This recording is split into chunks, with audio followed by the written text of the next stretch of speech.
What's up YouTube, BMR here, and today I want to talk about my DRZ. Specifically, I want to talk about this front monoshock we have up here because I'm working on my DRZ. I've been spending a lot of time on my front end, and I was happy with my setup up here, but I saw a picture from Kim over in the Facebook groups, and man, the picture that he had of his car and his angle and the wheels, just the camber, all that kind of stuff on it, it made my car look honestly like a piece of trash, and I was really happy with how this car was working. So anyways, right now my focus is working on my car. I need to put toe in and then work on my camber situation and all that kind of stuff to make it so that my my car will more closely mirror Kim's and I can crab walk. So anyways, what I did is I went into my front end, I pulled my bearings, cleaned my bearings, and I took apart my monoshock and I just put it back together. And after I finished putting my monoshock together, I realized I should have filmed it. So I want to talk about what I did. So those of you who have a sharp eye, you'll notice that I have a monoshock sitting up above the ground. These wheels are above the ground, but my monoshock's not falling apart.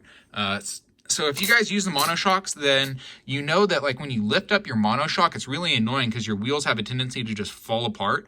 But with mine, I did a little bit of a slight mod that not a whole lot of people talk about, but I see people in the Facebook groups doing this with their cars, and I had no idea how they did that. And so anyways, I figured it out.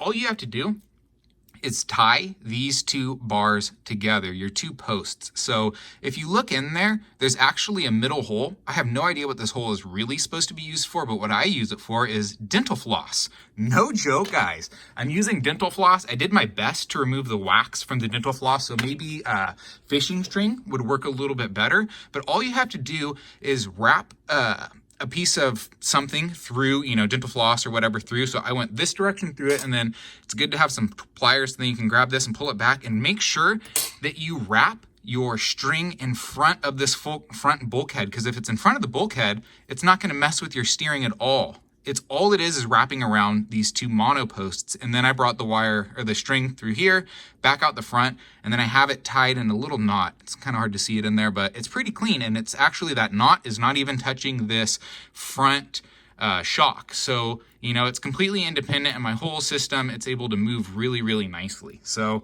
I just wanted to kind of point that out a little bit, guys. If a little ease of life adjustment that you can do for your monoshock is to tie your two posts together with some dental floss, and just make sure that you run it in front of your front bulkhead, and it makes your life so much easier, guys. You can pick up your car and it doesn't fall apart, because that's my only gripe with the monoshock. Was when I first got it, it was constantly falling apart on me, and so I ended up shelving the monoshock. But the monoshock's awesome, guys. It's the biggest improvement you can do to your DRZ V2 if you don't already have one. So just wanted to go ahead and point that out. And, I'm still working on my front end. So as you guys can see, I have a lot of toe out. So my goal is to get toe in, increase my camber, and then hopefully that'll help my car on lock. And then I think I also need to address my linkage in here, maybe lengthen this. I don't know. I'm having all kinds of issues with my car. Maybe I'll talk about that in another video. But anyways, I just wanted to quickly point out for you guys, if you're using a monoshock, go ahead and throw a piece of dental floss in there. Make sure you wrap it in front of your front bulkhead and your tires won't fall apart.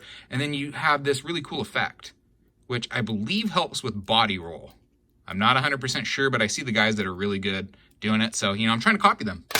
And I just wanted to share that for you guys. So I hope you enjoyed this video. If you guys have any questions, let me know down in the comments below. Oh, one other thing. When you're setting it up, so this is about a 2.8 millimeter Allen key. And I have my ride height set right at 2 millimeters. So what I did is I installed my front monoshock, and then I set my ride height. And then what I did is I took this 2.8 and I set the front end on that.